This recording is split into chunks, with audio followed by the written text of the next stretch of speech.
Hello everyone, prep time is over. So let's see if we have everyone. Is there government here? We're waiting on one person, I believe. Two person here. Okay, it's cool. Saidha position. We're all here. Okay. I have a panelist and a trainee. But is my panelist here? Here. My trainee here.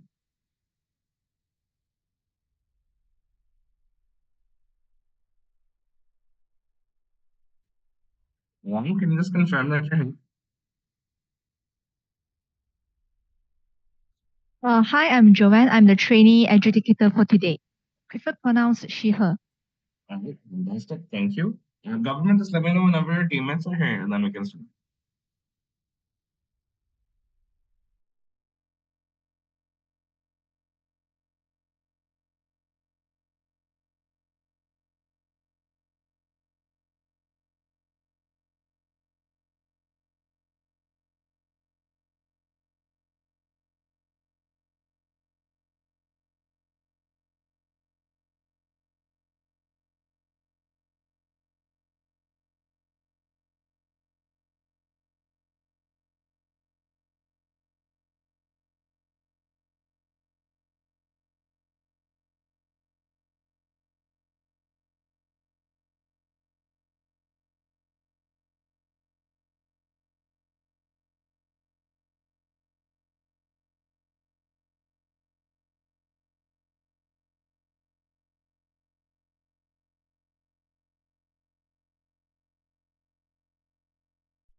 Hi, sorry for the delay. Kav is here. Okay, fantastic. We can formally start. Hello everyone, my name is Danyal. I'll be serving as your chair for this round. I'll let my panelists introduce them. No preference for pronouns, basically the panel as a whole. I'll let my panelists introduce themselves, followed by teams if they want to right now or if they want to do it later. We can do that. While intros are happening, both teams just send their speaking order in the chat along with the vetoes and the motion we're debating. My panelists introduce themselves now. Yeah, hi, my name is Vince. You can pronounce below the debate.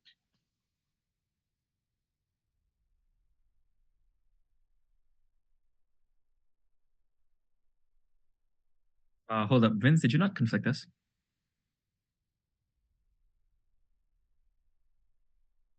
Am I supposed to be conflicted? Because I don't see a reason aside from like Luigi. Mikko and I are from AHS as well. I clarified that in like another tournament, and they said like previous institutional affiliation was not considered if we didn't like train together or like there was no coaching experience. Oh, fair enough. If any of the teams want to introduce themselves right now, they can. If not, that's fine too. You can do it later if you want. Yeah, sorry, I thought someone else is here. I'll do that, Nitin. Go introduce yourselves. Yeah. Hi, this is Ishaan. I'll be going as Prime Minister. Preferred pronouns he, him, PI is in the chat. Hey, folks. Chinmaya, Mohan. I'll be going deputy. Yeah, he, they pronouns work for me as well. Nitin, Web, they there.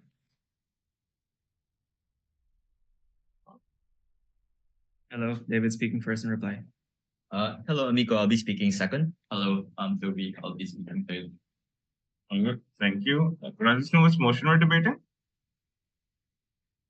The first motion, the one on data repositories. Okay. Okay, just quick housekeeping rules. I'll send timestamps in the chat for the first, 6th, and 7th minute. But also please time yourselves. So you start, just let us know how you want to receive POIs. We'll stop writing after 7:15, so make sure you don't exceed that. But, I mean, you can, but we're just not going to write. And if there are no further questions or concerns, Prime Minister, you have the floor whenever you're ready. Hi, I hope I'm audible. I'll begin in a moment. Just give me like 10 seconds.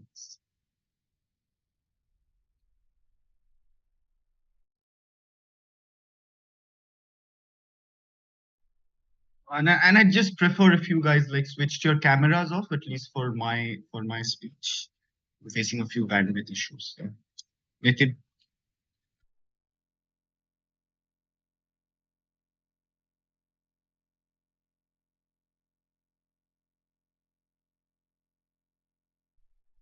All right. I'll begin my speech in 3, 2, and 1. A more open and accessible internet where higher quality content is generated and compensated for is what Gov gives you in this debate. Before going on to specific arguments, 6 points of framing. First, who implements these policies? What is the policy most likely to look like? We think it's most likely going to be international bodies like the EU implementing this policy, since these data sets are largely cross-country and accessible via any country and on the internet.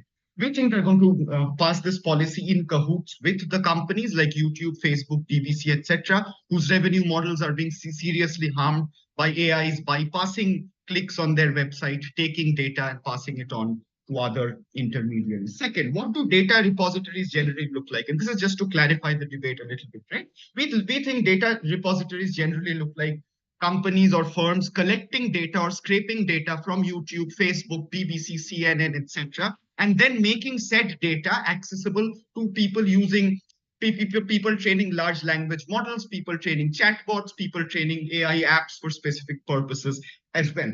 So data repositories are essentially wholesalers or intermediaries of data. They scrape the data and then pass it on. Third, how do you pay? How do you think that model is most likely to look like? We think in general, depending on how much data you access in some units or tokens, you're going to be able, these data repositories will have to pay in proportion to that from the very source they're scraping it from. So if I'm taking a certain number of bits of information from BBC, I'm going to have to pay a certain proportion of that based on some sort of valuation of that data to BBC. Lastly, why do we think a large part of this cost is going to be passed on to the retail equivalent here, i.e. LLMs or chatbots or like GPTs being used, which will access this data? We think that's primarily because the wholesalers' only purpose of actually going ahead and scraping this data and paying for it is that in the future it will be accessed by certain GPTs or LLM platforms, which means that they're going to pass on part of the cost to the people then using this data to train their chatbots, to train their apps at any point in time. All right, and then all of this looks exactly like what data licensing looks like in status quo, where you access data and you pay per view for that data that you access. 3 principal arguments then on side government. First, internet functioning is more balanced in our world because more content is generated and paid for. Second, we think it's principally good.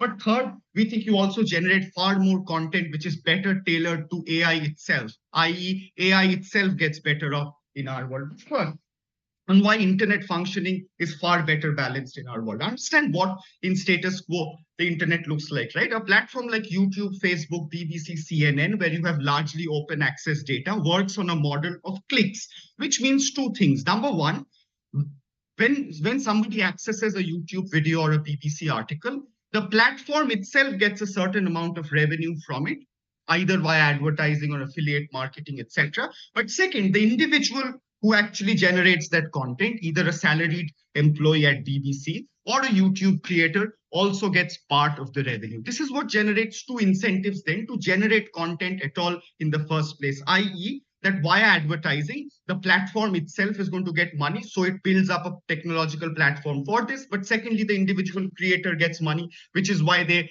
generate content and put it out in the open, right?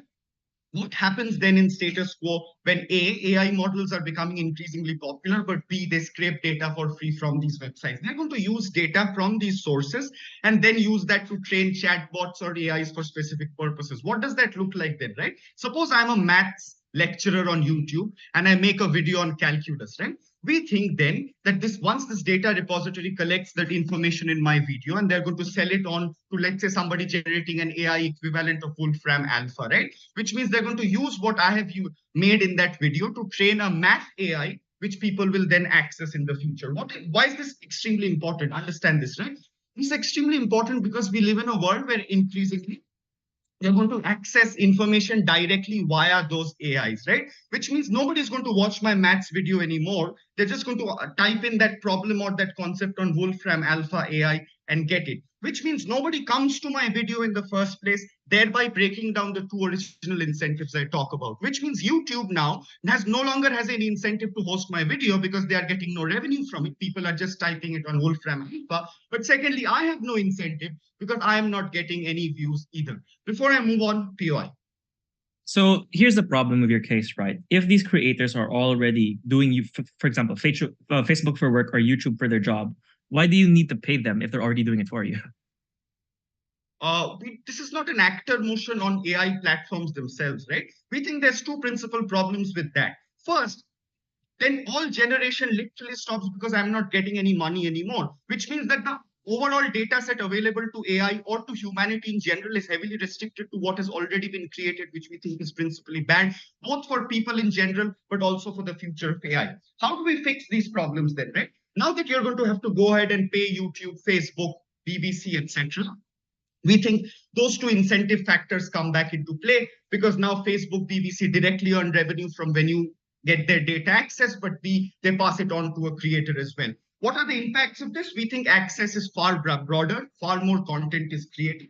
So things like more reviews are generated, more DIY videos are generated, articles on WebMD are generated, math videos are generated on YouTube, which we think is intrinsically good for people as a whole. But we'll also tell you why this is good for the development of AI as well. Second argument then, right? Principally, this is very important. And on two counts, right? Number one, we think in general, people must get credit for the content they create. But secondly, here you're directly using the content people create to replace said people. So this is inherently equivalent to plagiarism. Understand this. If I take data from your YouTube video, feed it into a chat bot, and then people just use the information you have generated via that chat bot rather than clicking on your video. This is exactly equivalent to me just bootlegging your video and selling it for a far lower price to people outside, right?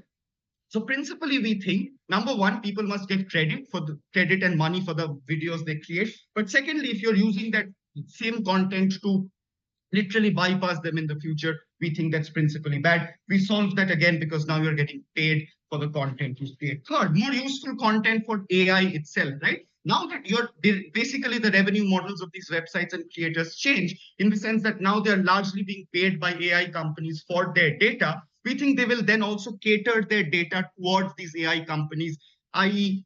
encoding things in a way which AI finds easier to understand, maybe using less imagery and more like mathematical language, which these AIs understand better. And therefore, the content which is generated in future is also better catered to AI. Thank you. So proud to propose. And then, speaker for that speech, leader opposition, you have the floor whenever you're ready.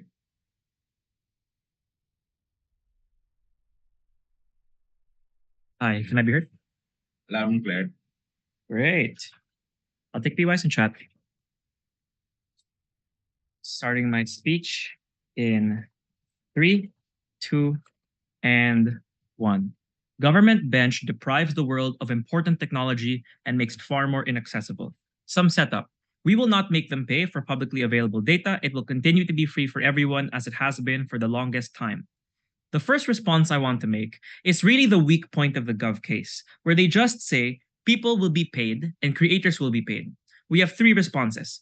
Number one, this hangs on the very, very spurious assumption that most people use YouTube or Facebook because they make money, and once people stop viewing their things, they'll go away. When in reality, most people use social media like Reddit, like Facebook, like YouTube, because it is part of their work, because they need to do it to catch up with their family, or because they enjoy it. Structurally speaking, very, very few people, like 0.01% of people, make a YouTube channel to get famous and to get lots and lots of views. So structurally speaking, most content will be made in the same way.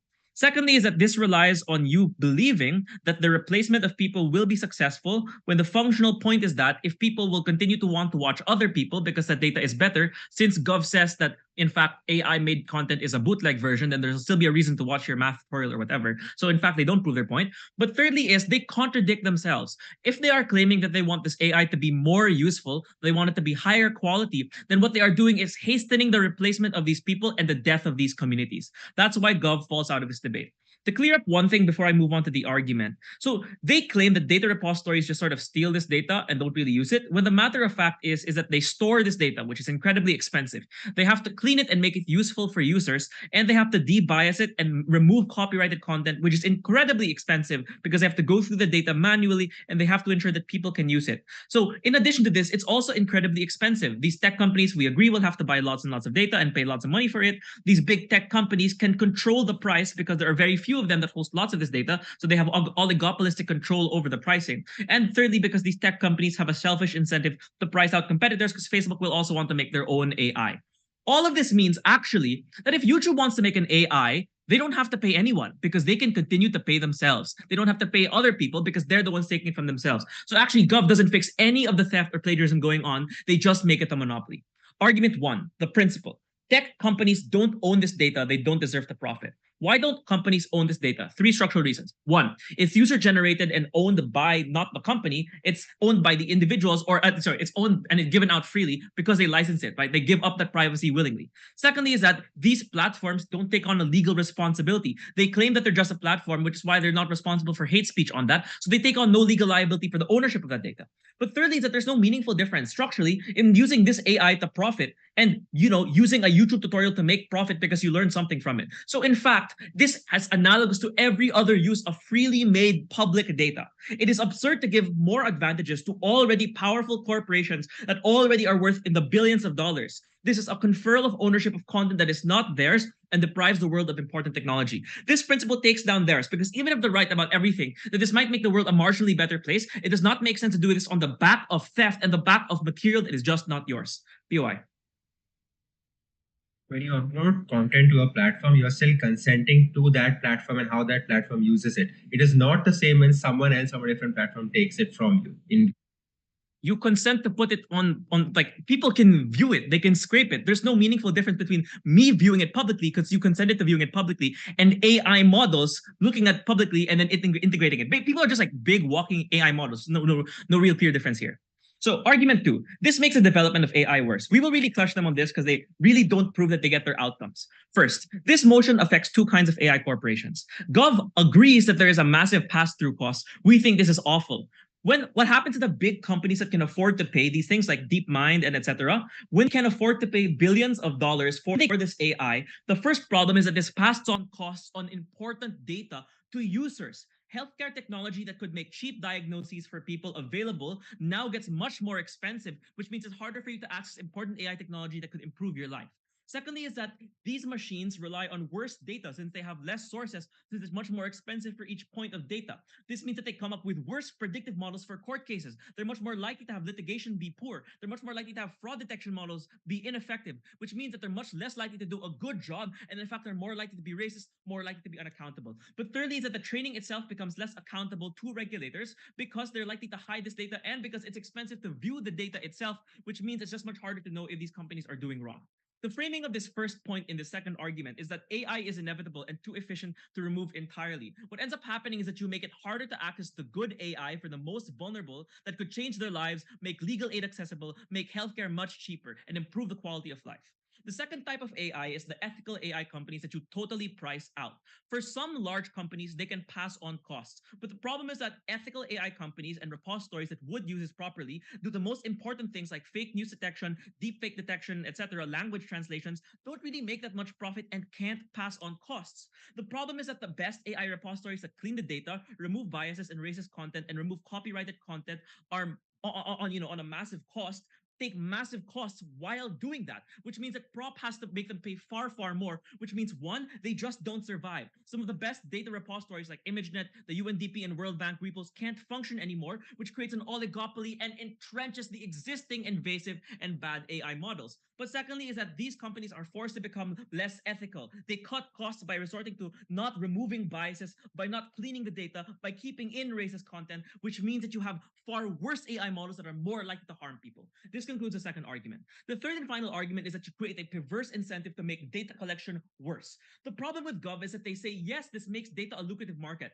The problem is that tech companies will see this and this is a bad thing for the world. They have a perverse incentive to collect more and more data to balloon the data market, where they force people to use IDs, biometric data. The problem is that people are already deeply intertwined and entrenched in social media. So when these corporations see that there is a good reason to collect even more and more data, collect data about your purchases, collect data about your private life, about who you're sleeping with, and all these different things that they can sell to other companies, the problem is that you have them become much more invasive and steal far more from people. But secondly, is at minimum, they don't change the total amount of theft in the world, because these tech companies can still use your data for free. Facebook and Meta can still use your data for free. Google can still use your data for free. But now there's less competition in the AI industry, allowing them to get away with far more abusive practices and far more invasive practices. Finally, that non-platform companies use worse alternatives where they continue to collect data but lie about it, because it's almost impossible to regulate the billions of data points that are coming in and out, which means it's much less transparent. Or they turn directly stealing your data, they turn to more invasive methods like we outlined in the first 2 points. This third argument shows that if Gov has a problem with the principle, they don't make the internet a more open place, they close it off and narrow it down.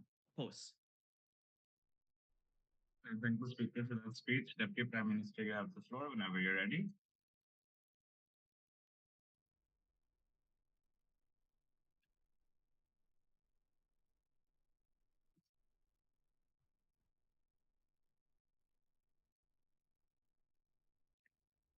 I don't know if y'all can hear and see me, because that should be the case, but I don't see me.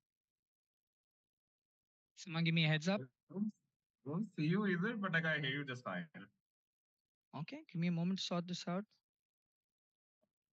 It's fine, like if it can, like as long as I can hear you, we should be good to go.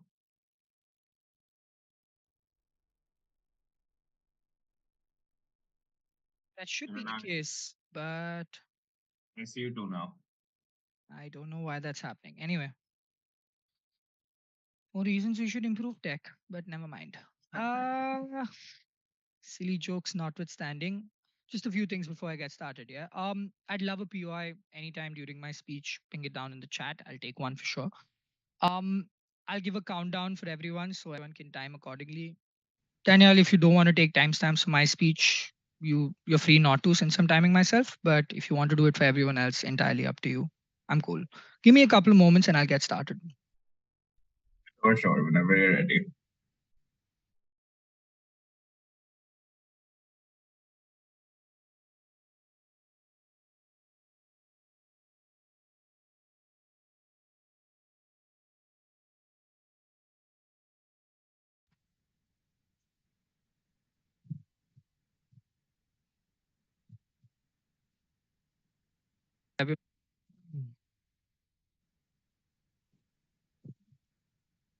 Pass that down.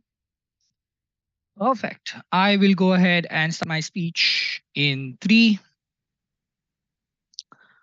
Quickly and briefly answering the POI strategically, because they seem to exploit the fact that we didn't answer their POI directly, but entirety of our positive case which they don't engage with covers that strategy, which is to say, 1, why you need to keep the underlying structure or need to impose a new structure to maintain current incentives for individuals once AI starts to proliferate far, far greater in the future. Second, why this is principally work product of someone and therefore privacy or plagiarizing is bad. They have a unique challenge to the second one, and we're cool with that. We'll deal with that challenge and tell you why it doesn't apply to our case. But uniquely, understand what is concessionary in their case. When they say that we deny data for all and AI is great and that we're depriving them of a better future, they essentially say more and better AI is good for the world. But uniquely, why AI is so goddamn expensive, and uniquely, that's the reason by paying this extra sum of money, we make AI worse. But essentially, they agree a larger and freer AI with a better quality work product is a good thing. Important to our strategy of our case in terms of why it's important to maintain underlying structural incentives, because it's important for the underlying data structures also to remain supremely good and say preserved in incentives to be remain accessible to greater common internet usage. Next. Why does this they uniquely challenge us by saying that we're hastening the process, that other content creators are going to go ahead and dip it? I don't understand why we're hastening it. If anything, they're hastening it simply because you allow more unfiltered access for the individuals who want either money or credit to be bypassed using platforms that they exclusively monetize or get recognition and by towards say generative AI or AI platforms that use these data repositories, which are companies, because individuals will now go to the companies and start using chat GPT when they want results, as opposed to going to Google and making a search and going to go these specific platforms and things like that. This, sure, it's symmetric as they point out for the average user of Reddit or the average user of Facebook who's just looking for information, but it's uniquely distinct for individuals who are searching for specific answers and therefore are targeted specific content creators that look for nuance and that look for great stuff. More on this a little later. I'll take your POI a little later, fam. Don't worry about it. Next. So essentially there are two parts to this, right? One, the principle, and second, the idea on the clash and which world has better technology and access to it. On the principle, they tell you people are essentially just walking, talking AIs. It's therefore just okay for AI companies to also get it because people get it for free, right? I think uniquely what this ignores is the value of the principle, which is to say, even if people are monetizing or improving themselves from the AI, they're not directly monetizing off it, which is to say they're not running a business off it. Understand a simple understanding or an analogy to and like get this. If any of them on op bench would make a workshop or a video on a platform and I would use it just to improve my debating skills, that'd be great. I'm sure they'd be happy with that.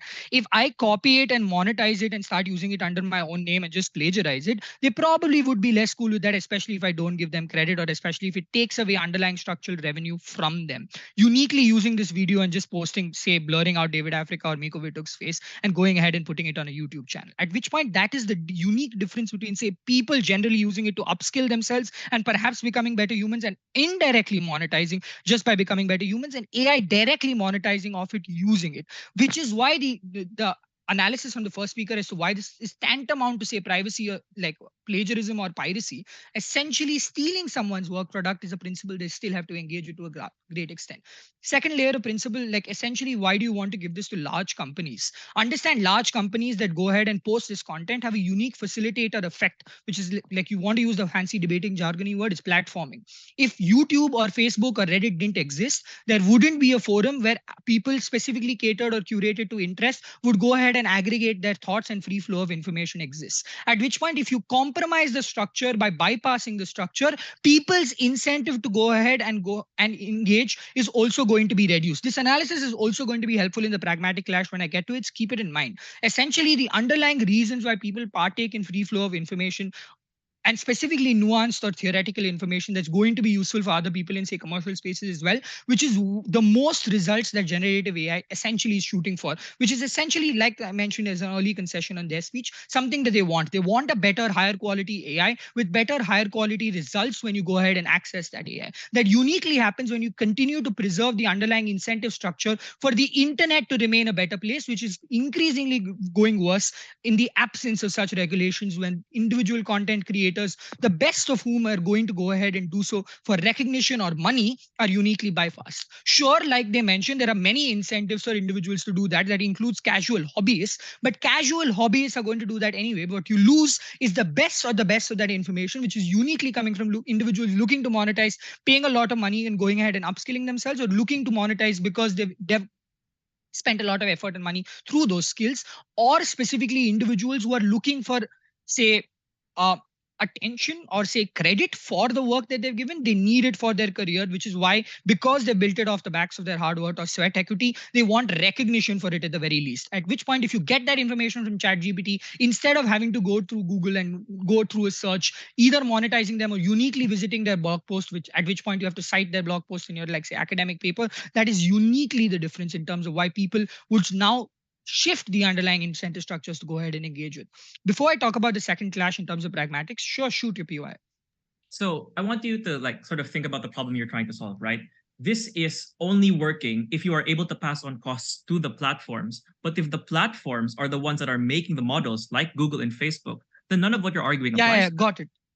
Sorry about that, fam. Sorry to cut you off, but 15 seconds. Incentives to function. I'll deal with this. The second, there are two parts to this. One, and I've already given you the bedrock of this analysis as to why the underlying incentive structure changes. Therefore, why, like my first speaker says, vast amount of content creators, but specifically the kinds who want recognition or monetary incentives, are now going to be less likely to go ahead and collaborate or freely disperse their information on the internet because their incentives to do so are now reduced.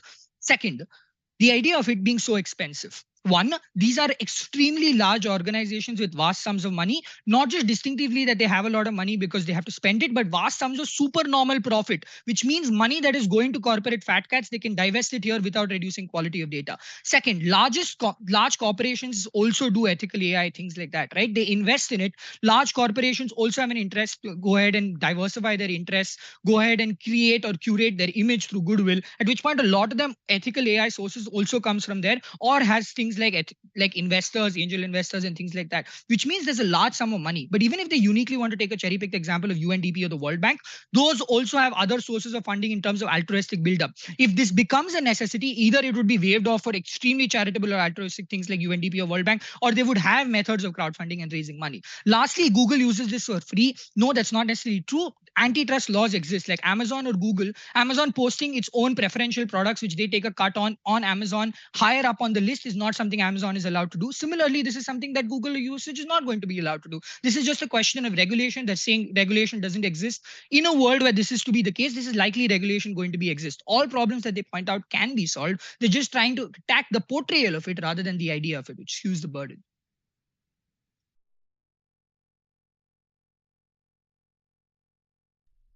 All right, I thank the speaker for that speech. DLO, you have the floor whenever you're ready.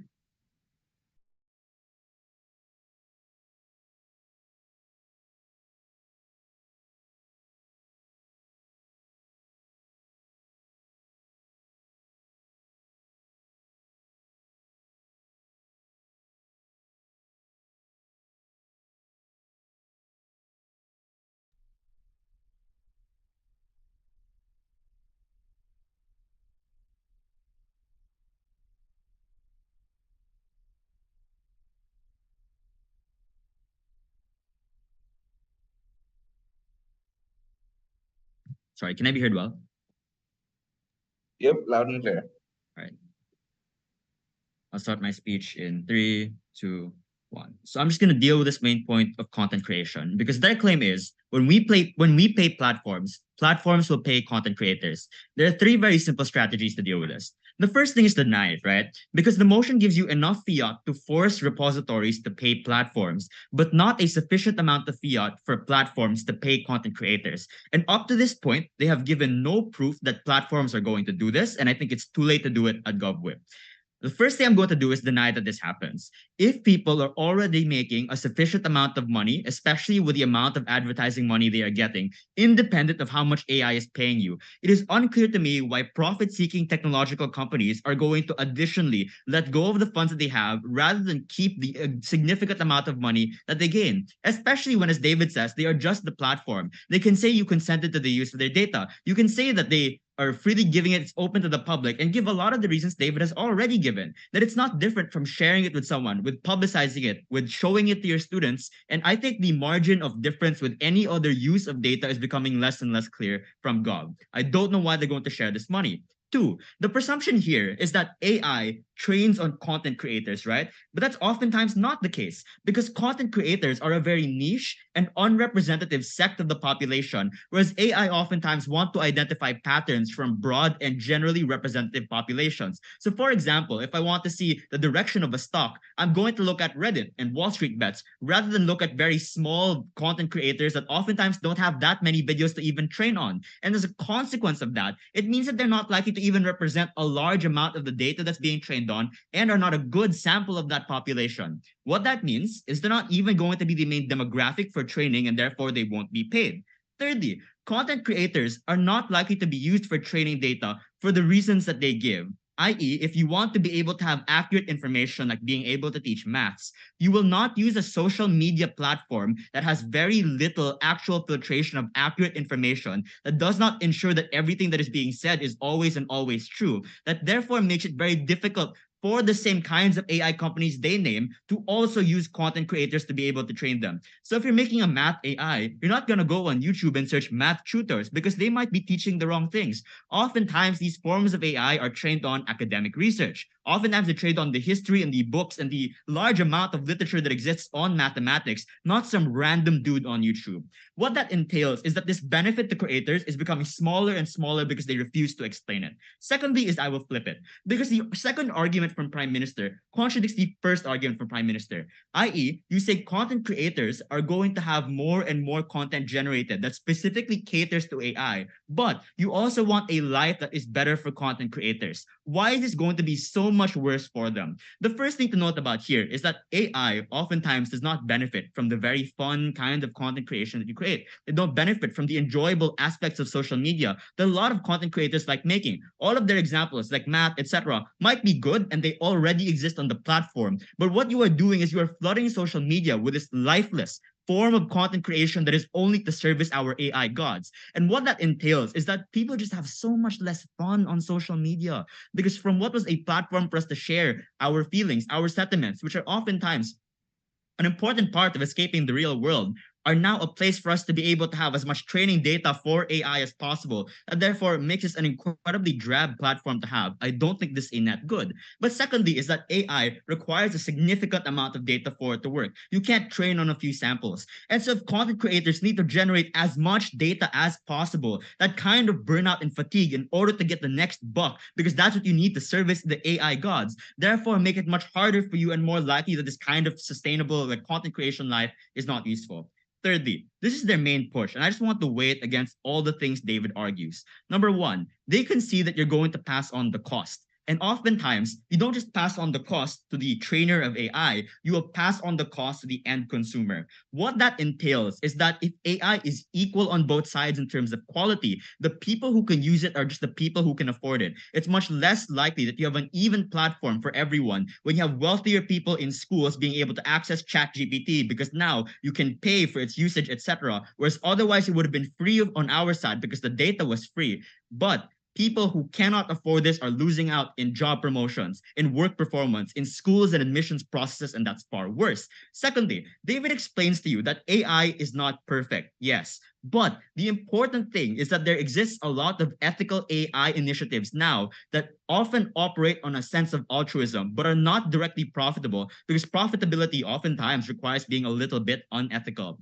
What that entails is there's much less push to be able to forward these things if they're going to cost you a huge penny. And that's the thing. This cannot be cheap because not only are there few alternatives for this because large companies and large tech platforms can often dictate the price, but you're paying for large amounts of data in order to make your AI useful. I'll take the POI now. If it is so that companies don't depend on content creators to create content and get revenue, then why do they pay them at all right now? Why not just keep 100% of the ad revenue as YouTube? No. You're misunderstanding the point. People are doing it right now without having to pay them anything extra. Why would you raise wages in a company as a board if you know that they don't need that additional wage in order to perform well? That is already what is happening. We're not saying that they're not paying them at all and there's no incentive. We're saying they're paid sufficiently and that additional money will not go to them because they're already doing the things that you want. You have not proven this claim. I think finally, in terms of the quality of data, what David explains is you're going to have much worse data on their side of the house because you either lose access to this data or you force platforms to collect more and more sensitive and dangerous data, like needing an ID for verification, needing your location, etc. Because now companies can make an easy profit off this in order to get that. So the degree of private data that you have is worse. Lastly, I think monopolization cannot be answered by antitrust laws because antitrust laws ban anti-competitive practices, but they can't ensure that everyone can afford a certain price. If this is the case, oftentimes these are natural monopolies that regulators often are unable to be able to fix. What that entails is that data and AI becomes better, not only for the reasons we give, but because of competition, because small, medium enterprises that work with AI are able to push larger companies to make it more accessible or to ensure that they have better quality AI. You kill this competition and therefore stagnate competition on their side. Lastly, on the principle, I still don't think they've given a reason as to why this is different. They say you don't consent to someone else using it. I can easily share your tweets. I can easily share your Facebook profile, etc. And I don't know why AI training is any different. If it's a degree of plagiarism, I can copy, paste, and transcribe whatever YouTube stream this round is being posted on and paste it somewhere else. There are no regulations for that, and it's not clear why this is significantly different from any other use of public information. I'm very proud to oppose. All right, I thank the speaker for that speech. Whip, you have the floor whenever you're ready.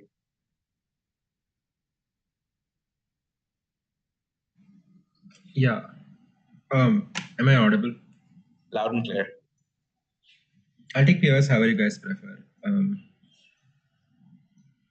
Starting my speech in 3, 2, 1. I think the problem with side opposition is they're looking at retrospective context while talking about a prospective debate, right? Their entire premise that these websites are currently working, therefore they'll continue to work, is based on these websites currently getting clicked and them continuing to get those clicks, right? The most fundamental analysis that came from PM was they won't get those clicks, therefore they won't get the ad revenue, therefore content creators won't be on there, which means they have to debate in that world and not the status quo. Before I go on to weighing 4 responses to large parts of this case that are really unclashable, and then let's just weigh it, right? Firstly, on what if the platform is creating the AI? 2 responses. One, that's a really small part of this debate, right? Most AI cannot be trained on one platform alone. They simply do not have a diversity of information or diversity of types of content. YouTube has videos but no long form content. Facebook has short form individual content but no long form content. Reddit has opinions and some long form content but no videos and no necessarily fact checked opinions, so on and so forth, right? Which means in most cases you rely on data brokers, which means it's a small part of this debate. 2, note, it's not a part of this debate at all, because if you upload to a service that is creating its own AI, then you are intrinsically consenting to the use of your data for that AI, right? When you upload your opinions on Reddit, you're not necessarily consenting to you as an individual your individual views being used to generate information by other people or by a bot. We think at that point that's not a part of this debate. Secondly, they say that we are somehow being contradictory because we create content for AI, and that is A, boring, but B, bad. 2 responses. One, my first speaker gave you a simple argument that in our world we create more content for AI in terms of the way we format it or the way we necessarily allow for proper sourcing. All that means is that AI is more easily able to access it on a technical level and not any actual fun level, right? It doesn't mean the content becomes less fun. It just means a computer can read it more easily. Thirdly, they say companies now want data. This is a weird argument to make, right? Because we're unsure as to what the incentive is right now, right? Most companies today get as much data as they possibly can, because even if in our world they can't generate revenue the way we want to, they still have infinite incentives to create data. This looks like better marketing to specific individuals. This looks like selling their data to data brokers or companies who want to advertise to them or sell to them, big banks, so on and so forth. But thirdly, also data allows people to make better products, which means the incentive of companies to get fucking biometric data or whatever Rob cares about is largely symmetric. Fourthly, on cost. This is a weird argument they say. They say, look, cost is going to be so expensive because Facebook can charge whatever they want. One, this goes against Prime Minister's model. This is a law that asks you to pay for a service, right? This looks more proximate to the Creative Commons license, where generally the price of what data should be per byte is decided based on what regulators feel, right? Not what Facebook feel its data is worth. We think at that point their analysis is not within the spirit of the debate anyway. But 3 responses to even if their analysis was true, right? One, note that there are market forces at play. If Facebook is overcharging for your data, go to other sources. 2, they note that often costs go down. We are only charging data sets and not the AI, right? Which means even if it is true to a ChatGPT is initially expensive because it's trained on expensive data, over time, since more people use it, the cost for each individual goes down. 5th, note, the most important cost based on their own analysis of what these GPT look like is not the data, but rather things like the servers they have to run, the GPUs they have to buy to train it, right? These are billion-dollar companies that will pay a few $1 million at best for this data. We don't think at that point the cost becomes significantly high. We think at that point all these weird side claims that they try to push and when individual classes don't really matter. Let's start with the principle first, right? And this is really important because note, the first reason you are stealing from individuals is because you break down the preconditions, like my first speaker said, of said consent, right? Their idea is, oh, but I can share someone's YouTube video. When I'm uploading a video on YouTube, the precondition is if you share it with someone, it has to be my video. If you share it with someone, you have to see the ad before my video, right? Which means if you're necessarily taking an ad blocker or taking the content out of my video without crediting me, those are both plagiarism, those are both bad, right? But secondly, in terms of digital content, note, you can share people's student opinions, but you can't copy paste them without crediting them. That's exactly what AIs are doing, right? They're taking away individual thoughts and ideas and then copy pasting them in other words. This is directly stealing, right? And which means one, our precondition for our principle is met. What about the second part of our principle in terms of reparations for the people you steal from? They say this analysis doesn't work because companies won't pay these individuals because companies are like super bad and we assert that and that is fine, right? Multiple responses. One, no, creators are often linked to the platforms and they consent to conditions. For example, if I am posting on a platform that I know is getting revenue from my data and they choose not to share that with me, I can choose to either move to another platform or continue in that platform by consenting to that, right? For example, YouTube gets ad revenue and I know I'm going to get 50%, which is why I upload money, which is why I upload like videos on YouTube. If I think that is not the case, if I'm not getting like 50% of their net revenue because they're getting more revenue from the ChatGPT or OpenAI, we think at that point that is like a fair analysis to make, right? Two, there is no analysis as to why companies can do this. No, companies get clicks based on the content that is on their channel, right? They want creators, they want the best creators, and they're competing. YouTube is competing with TikTok, is competing with Instagram. YouTube is competing with Facebook videos, Vimeo, so on and so forth. They need to make sure that content creators are well paid, so on and so forth. Which means the second condition of our principle that we're paying reparations to people we steal from is already met. Let's talk about AI and quality. Look, their entire analysis from DLO is if assuming the AI is equally good, they're probably going to get more people. We told you why. The precondition, which is the existence of data to build AI on, is something that doesn't exist on there. But firstly, the response they have to our case is people just upload on like Facebook and Reddit because they want to have fun. This doesn't work for multiple reasons. One, because it's asserted. I'm unsure as to why people don't want money or people aren't incentivized to make better content if they get money. Two, platforms like Reddit still need money, right? Even if it is so that the average person on Reddit does not need any money, Reddit needs money to ensure the high cost of like data storage, high cost of protection, of high cost of building the app are met, which means they still need that revenue coming in. Before I like move on POI, yeah. So I'm not sure where you get this idea. People on Reddit don't profit from their posts. Even your DPM concedes that most things are symmetric. They'll stay on the platform. Look, they're breaking reality to have a debate, right? People on Reddit don't profit because Reddit profits, right? And this is important. Reddit doesn't profit because like they have some single owner out there who wants to like sit on a shit ton of money. Reddit profits simply because Reddit needs to profit to function as a company, right? To get investment, to necessarily have some sort of server, to have software engineers to build the app. Those profits are important for the services. You can't just say profits bad, companies bad, and hope to win the debate on that, right? Thirdly, note most content creators are not niche, right? People like doctors who post their research online on their Medium blogs, so on and so forth, to generate revenue from that. Publications that rely on ad revenue to survive.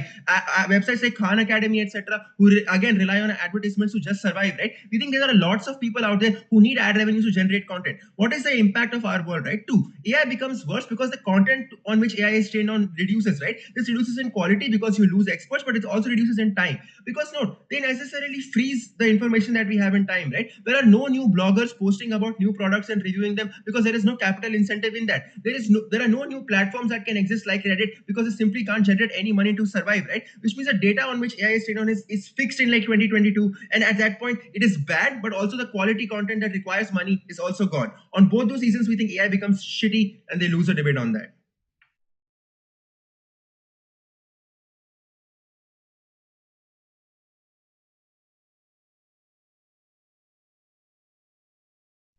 Okay, I thank the speaker for that speech. Opwip, you have the floor whenever you're ready. Here.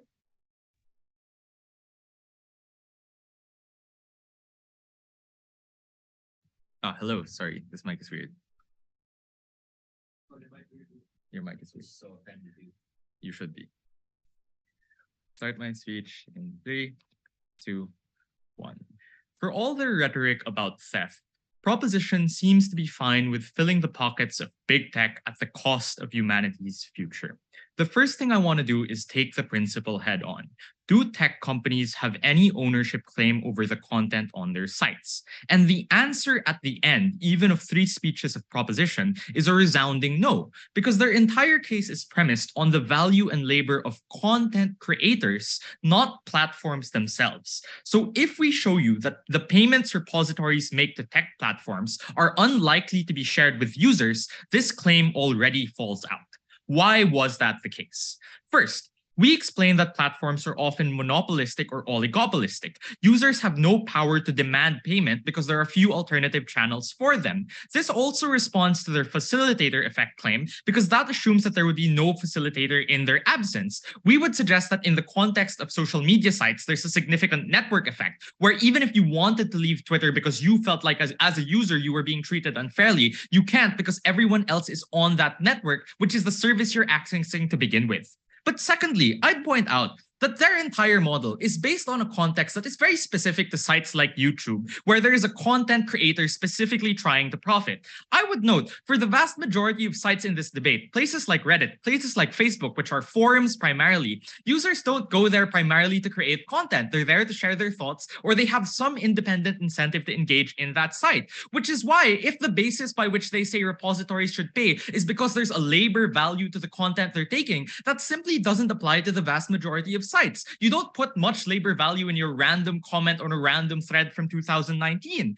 But thirdly, I'd point out that by their own setup, you are literally giving the tech companies a say over the construction of the policy. What this means is that in the initial stages of crafting the policy, it's incredibly unlikely that companies would consent to this if it means that users would have to be paid at the end of it. So at the end of this, it's incredibly unlikely that anything trickles down to users, which is why their principle, even if you accept it to be true, false. But let's suppose that payments did trickle down to users. We provided a hardline principled defense of why the data should remain open.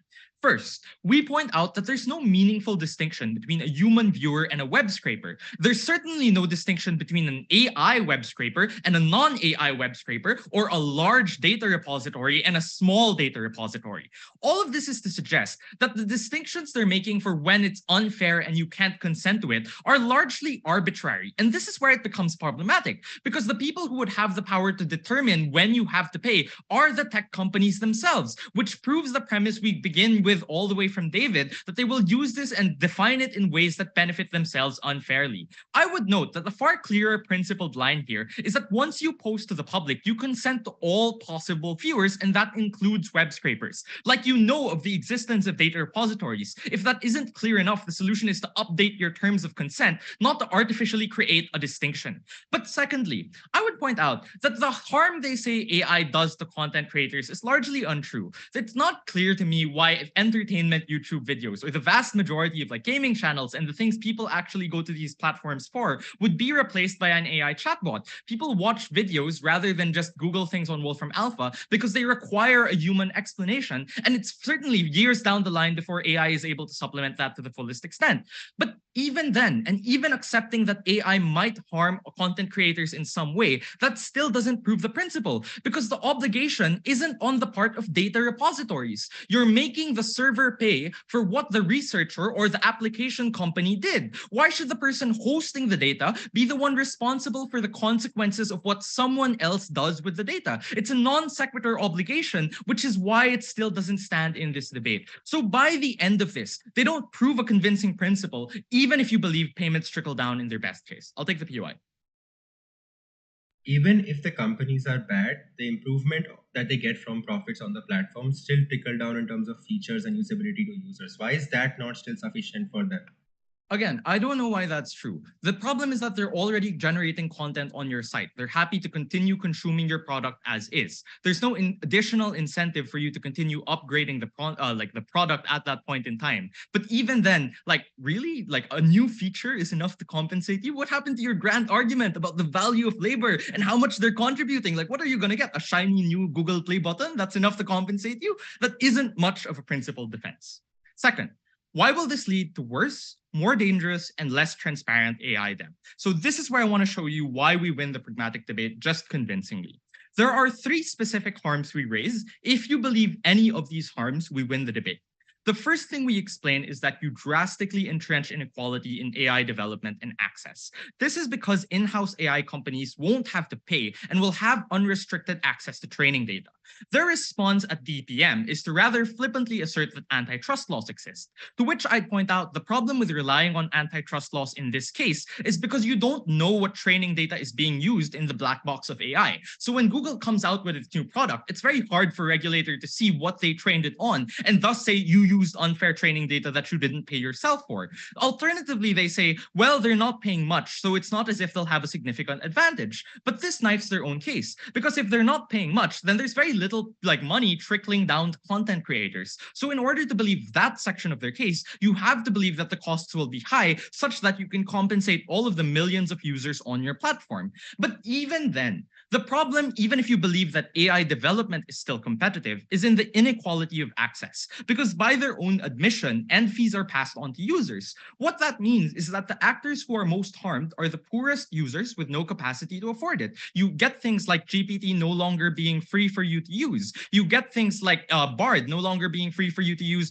and question at any time. You get more restrictive AI development, and you start catering to a market of richer and richer consumers rather than the general population, which is why AI gets worse. But the second harm we point out is that AI gets worse also in terms of quality and application. One, you're forced to supplement or train on worse data, which means you get less accurate, more misleading, and AI models that are more likely to hallucinate and invent facts. But second, that your only immediately profitable applications are the ones that can secure funding. So there's no more money left for safety and regulations, because that isn't the type of thing that can generate immediate returns to cover the cost. But the third and final thing we say is that you just get far more invasive collection. They say there's no reason to collect biometric data. In status quo, that's true. But when you can profit off of it, when you can sell it without having to do anything else with it, you have the incentive to collect anything you possibly can under the sun, so long as you can make a buck. Oppose.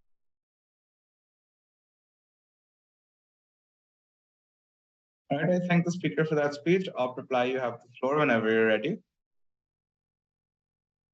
Hello, can I be heard?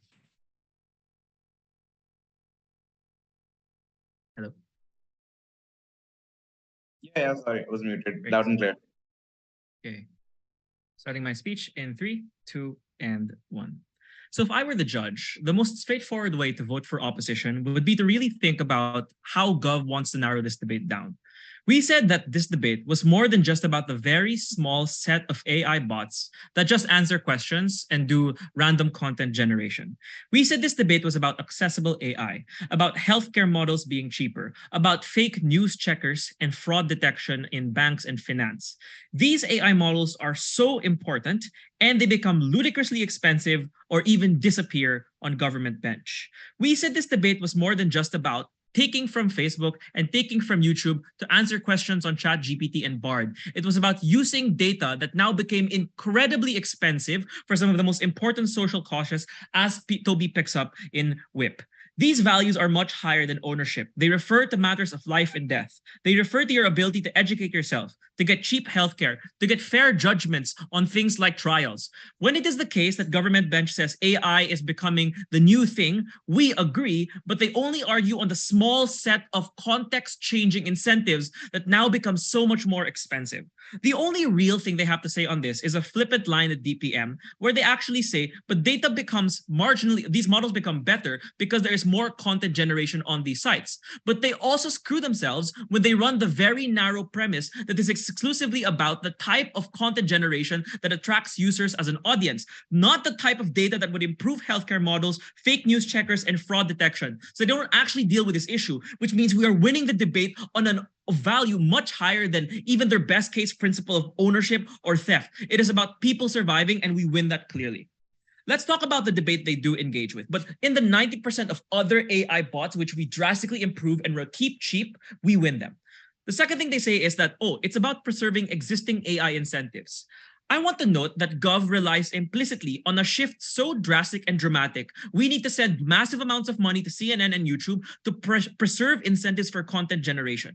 We had two sectors of attack here. The first was to say, this is a very high burden of proof, right? Like Gov has to prove that they will completely take away your audience and that everybody only generates content for an audience. We said, one, there's just some content AI can't replace, like entertainment and other things that require a human touch.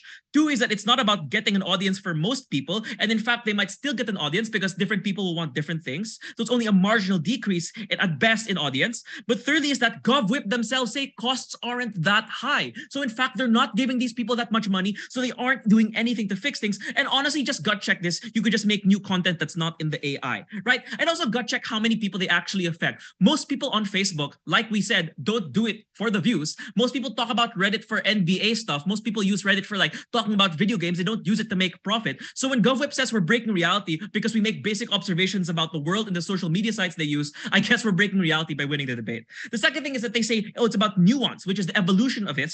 But by nuancing it to this specific group of people that make the most high quality content, the best content creators, they actually reduce their benefit even more. If they are so good, then they will still get a massive audience because of their quality of content. And if it is so good, they could just get paid directly. Remember, Gov's not arguing a benefit of the motion. They're arguing that it will indirectly trickle down eventually to these people. But if the incentives are so high to keep them on the platform, they'll just pay them directly anyway. You don't need this motion to do that. And we also said that's not how AI works. AI patterns capture general observations about the data set, which means that individual outlier content creators will still be massive. The final thing to win on is the principle, right? They say this is only about large repositories, which means the principle is bunk because small repositories can still steal your shit, if we're being honest. But secondly is that it's not about copy pasting. We never defended that AI was directly copy pasting and plagiarizing things. If it did that, there'd be no reason to use the AI. You just go to the actual authoritative source yourself. AI captures general patterns. It makes things cheaper by being able to source many, many different sources of information. So Gov makes it a monopoly. Gov makes it more invasive and denies access to the most vulnerable of people. That's why opposition wins this debate. I thank the speaker for that speech. Gov Reply, you have the floor whenever you're ready. Hi, this is Ishaan going as Gov Reply. I'll begin my speech in 3, 2, and 1. 4 reasons why Gov wins this debate in order of hierarchy. Number 1, where is data generated in the first place? We give you 2 structural incentives why data is generated in status quo when you earn most of your revenue from ad revenue. Creators earn money, platforms earn money. Their only response to this is that most creators aren't on the internet to earn money anyway.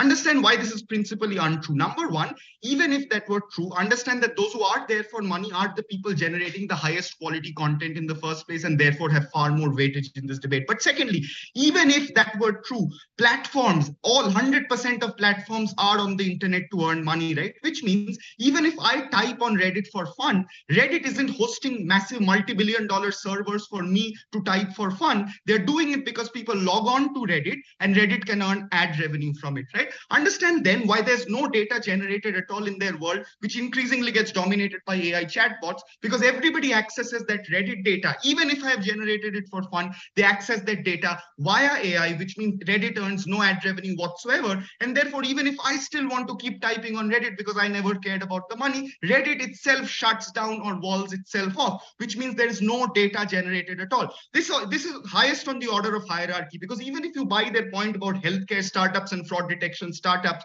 understand those startups now get absolutely zero data, which means they are fucked anyway. But second, who generates better data for AI? This clash clearly goes to Gov because they never contend with it at all, right? Now, if everything I type is largely being used by AI and I'm getting money from it via AI, whether I'm the creator or the platform, I'm going to tailor it more to AI. Again, very high up on the hierarchy, because now if somebody's a healthcare professional making videos is going to tailor it to AI, which means that healthcare AI, which opt cares so much about, now gets far better data as well. But third, on principle, understand why plagiarism is bad. That's not something I need to explain to you. Ops' only defense to this is that you don't copy paste data because then AI is not going to be important. Understand, AI literally accumulates data from various sources and then copy pastes it, which is why AI is important in the first place, because it can literally process very, very large amounts of data. But second, their second response to this is that there's no difference between a web scraper and a human watching your video or reading your post. This is principally untrue, right? Because when I put that content on Reddit or on YouTube, I consent to 2 things. Number 1, you're going to have to watch an ad before you watch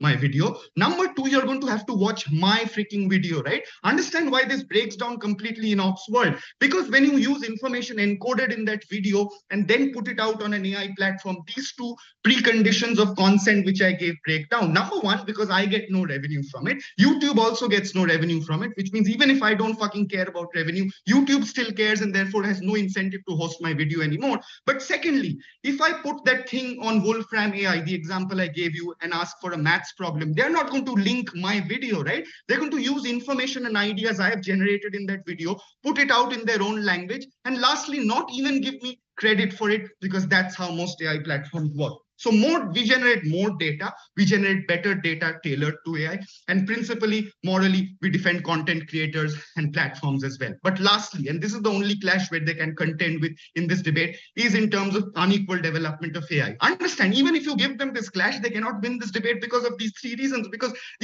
even if we generate inequality, we think unequal development of AI is still better than no development at all when no data is generated or given out by platforms and creators. But understand on inequality, right? First, they never prove why cost is going to be such a prohibitive factor for healthcare AIs or fraud detection AI, something my second speaker tells you. They probably have lots of donors, altruistic donors, which means they're multi-billion-dollar enterprises anyway. But second, where this inequality, right? This is something they never contend with. Inequality is worse off in their world because now there's inequality between websites, right? Which means a YouTube can probably weather the storm, but a tiny website which gives information about sexual harassment, or a tiny website which gives information about healthcare or fraud detection, is completely fucked in their world. Why is this inequality more important than inequality of AI? Number one, there's simply more people being unequal. Number two, the extent of inequality is much larger between a small website and YouTube as opposed to $1 billion startup and a $100 billion startup. And three, it simply deals with far more vulnerable actors who run these small websites or content creators on these small websites. Thank you. So proud to propose.